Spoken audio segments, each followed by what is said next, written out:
Hello friends, in our these sessions we discuss about chapter number 4 measure of dispersion exercise 4.5.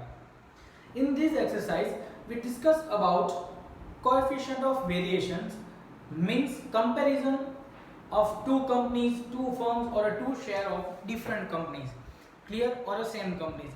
In short इस exercise के अंदर हम different to section का comparison करेंगे एक दूसरे के साथ और उस कंपैरिजन के लिए हम यूज करेंगे कोएफिशिएंट ऑफ वेरिएशन, जिससे हमें पता चलेगा कि कौन सा डेटा ज़्यादा वेरिएबल है, मतलब उसके अंदर वेरिएशन कितना है. इन आवर प्रीवियस सेशन, इसके अगले सेशन के अंदर हमने एक्सरसाइज 4.4 के अंदर किस चीज के बारे में बात की थी, तो क्या भाई 4.4 के अंदर हमने स्टैंडर्ड डेविएशन मतलब कि एस फाइंड आउट करने के बारे में बात की थी. ओके, तो वो आप लोगों को अच्छी तरह से समझ में आ गया होगा. तो चलो हम आज का हमारा सम स्टार्ट करते हैं. Exercise 4.5 sum number 1, price fluctuation of a two shares A and B are given below. Which types of share has more relative variations in its price? देखो, आप लोगों को दो डिफरेंट कंपनियों के शेयर दिए हैं और आपको ये पूछा गया है कि कौन सी कंपनी के शेयर के अंदर जी शेयर की जो प्राइस है वो मोर रिलेटिव है, मतलब कि उसमें ज्यादा फ्लक्चुएशन आ रहा है, वो कौन से कंपनी के शेयर है, मतलब शेयर ए क्या शेयर बी, शेयर ए या शेयर बी किसके अंदर मोर वेरिएशन आता है.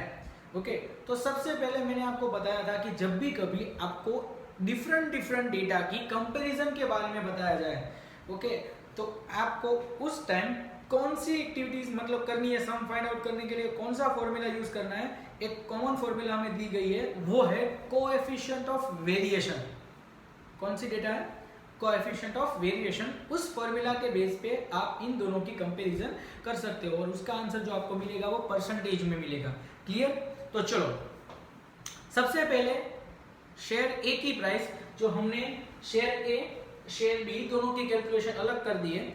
अब हमें सिर्फ और सिर्फ शेयर ए के अंदर x दिया है तो हमने यहाँ पे x लिखा और शेयर बी का x दिया है मतलब प्राइस दी है जिसको हमने x से डिनोटेट किया.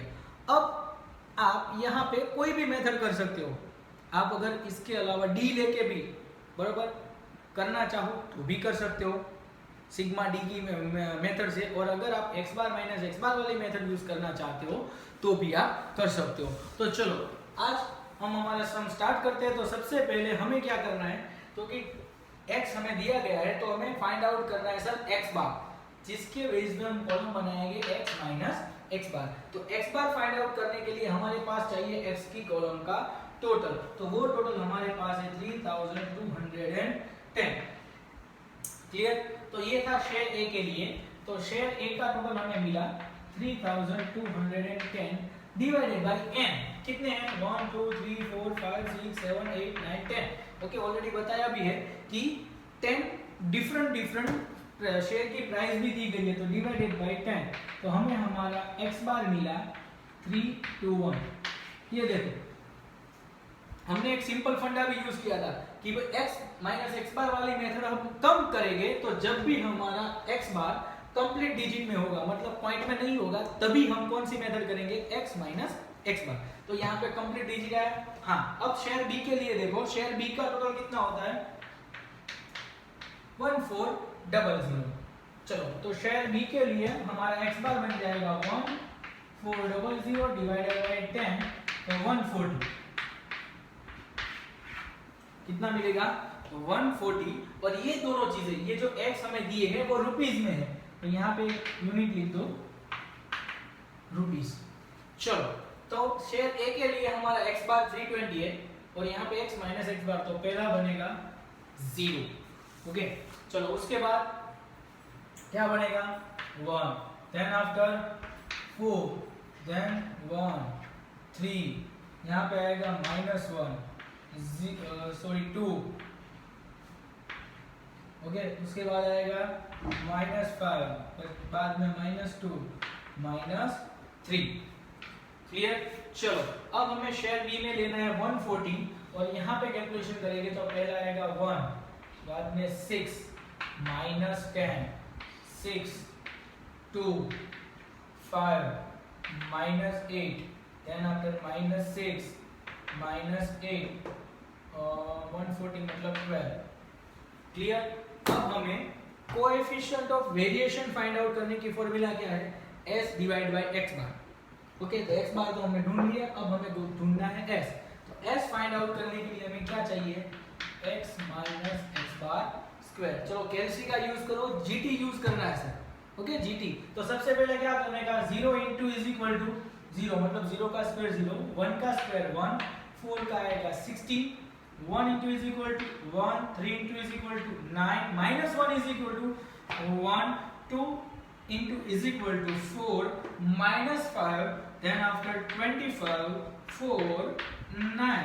चलो, तो आपके कॉलम का जीटी प्रेस करो तो आपको सीधा ही टोटल मिल जाएगा 70।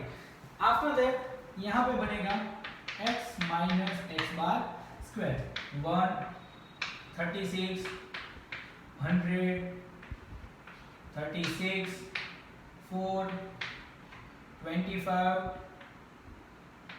64, 36, 64, 144। देन आफ्टर प्रेस GT तो आपका टोटल बन जाएगा 510। तो put the value under root कितना है 70, 70 डिवाइड बाय 10, यहाँ पे कितनी वैल्यू है 510 डिवाइडेड बाय 10, तो is equal to under root में 51, यहाँ पे आएगा अंडर रूट में 7। तो हमारा s क्या बन जाएगा, चलो 7 का अंडर रूट कितना होगा और 51 का अंडर रूट कितना होगा। ओके, तो 7 का अंडर रूट आता है 2.64, कितना आएगा गलती के अंदर करो 2.65 सॉरी रुपीज। देन आफ्टर 51 का अंडर रूट कितना आता है 7.48 रुपीज। अब put the value 2.65 divided by क्या करना है 2.65 डिवाइडेड बाय x बार कितना मिला 321 इंटू 100 और यहाँ पे पुट डाउन करो 7.41 डिवाइडेड बाय 140 इंटू 100। चलो 2.65 डिवाइडेड बाय 321 इंटू 100 कितना है यहाँ पे 321। ओके, चलो डायरेक्ट कैलकुलेशन करो तो सीधा आंसर हमें मिल जाएगा 0.83%। यहाँ पे परसेंट लिखेंगे क्योंकि हमने इंटू कितना किया है 100 किया है, और दूसरे का आंसर कितना आ जाएगा 5.1%। कितना आएगा 5.1%। तो चलो अब हमें क्वेश्चन क्या पूछा गया है कि भाई which types of share has a more relative variation। इसका आंसर है 0.81 और इसका है 5.1%। तो मोर रिलेटिव किसको बोल रहे हैं, मोर रिलेटिव मतलब कि आप लोगों को जो शेयर की डिफरेंट कंपनियों की जो प्राइस दी है ओके उसमें से ज्यादा फ्लक्चुएशंस ज्यादा चेंजेस किस में आता है, बरोबर, ज्यादा चेंजेस मोर रिलेटिव वेरिएशन मतलब ज्यादा वेरिएशन किस में आता है। तो यहाँ पे हमें आंसर लिखना है शेयर बी। देखो यहाँ पे सिर्फ कितना चेंज होता है 0.83 और यहाँ पे 5.1, तो शेयर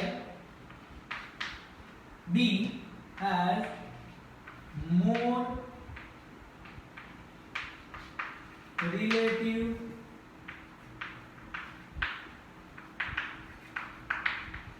वेरिएशन। किसमें ज्यादा वेरिएशन है शेयर बी के अंदर। ओके, तो ये था हमारा सम नंबर 1 एक्सरसाइज 4.2 के अंदर, सॉरी 4.5 के अंदर। उसके बाद आप लोगों को सम नंबर 2 जो है वो अपने हिसाब से करना है क्योंकि बहुत इजी है। मीन सैलरी दी गई है 600 जिसको आपको डिवाइडेड बाय n करना है, तो आप लोगों को ऑलरेडी x बार दे दिया है 600, then after standard deviation already s दे दिया है 330, बरोबर है। और कंपनी बी के लिए आपको मीन सैलरी दी है मतलब x बार दिया है 2100 और आपका एस है 84। तो सिर्फ आपको क्या करना है, कोएफिशिएंट ऑफ वेरिएशन की फॉर्मूला रखनी है, मतलब s divide by x bar into 100। सीधा ये कैलकुलेशन ही करनी है क्योंकि आपको ऑलरेडी s और x बार दिया गया है। और डायरेक्ट आपको करना है which company has a more stable. देखो स्टेबल पूछा है, यहाँ पे था मोर वेरिएशन, मोर वेरिएबल। ओके, तो स्टेबल मतलब जो जिस कंपनी के शेयर की प्राइस में ज्यादा चेंजेस ना हो, मतलब कि कम चेंज हो, उसको स्टेबल बोलते हैं। यहाँ पे अगर पूछा जाए कि which shares has a more stable, तो मोर स्टेबल में कौन आएगा, ए। और मोर वेरिएशन मतलब जो जीरो से ज्यादा दूर है वो मोर वेरिएशन के अंदर आएगा, मतलब कंपनी बी। तो अगर आपको स्टेबल पूछा जाए तो कंपनी ए लिखना है, और अगर आपको वेरिएबल पूछा, वेरिएशन पूछे तो कंपनी बी में, क्योंकि उसकी वैल्यू ज्यादा आई है। उसके बाद देन आफ्टर हम सम नंबर 3 कैलकुलेट करेंगे।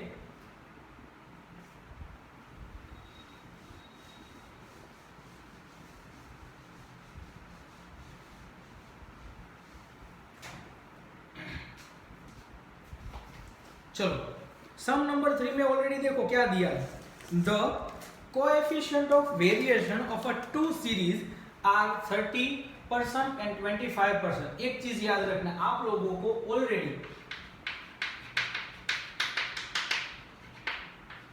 Coefficient of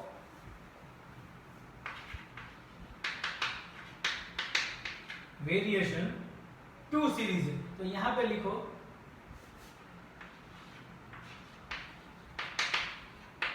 series A,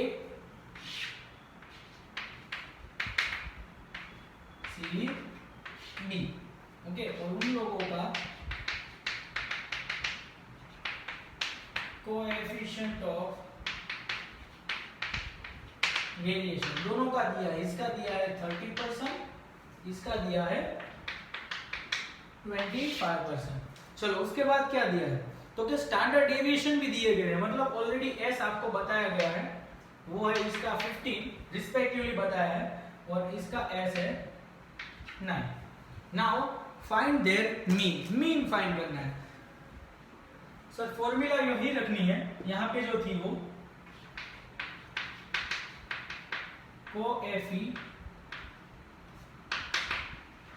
coefficient of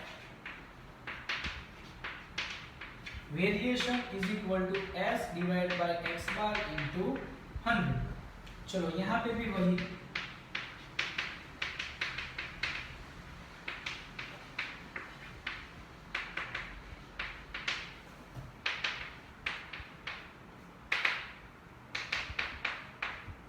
put the value, coefficient of variation कितना है 30%, इज इक्वल टू परसेंट लिखना जरूरी है, एस कितना है 15 डिवाइड बाय एक्स बार हमें फाइंड करना है, और इनटू 100।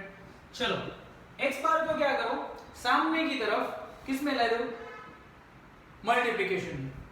क्लियर, तो एक्स बार यहाँ पे मल्टीप्लिकेशन में आ जाएगा, तो कितना बन जाएगा 30x, कितना बन जाएगा 30x, और यहाँ पे इन दोनों का मल्टीप्लिकेशन कितना हो जाएगा 1500। Now x bar is equal to 1500 divided by 30, तो हमें x बार मिल गया, कितना मिलेगा हमें x बार 50।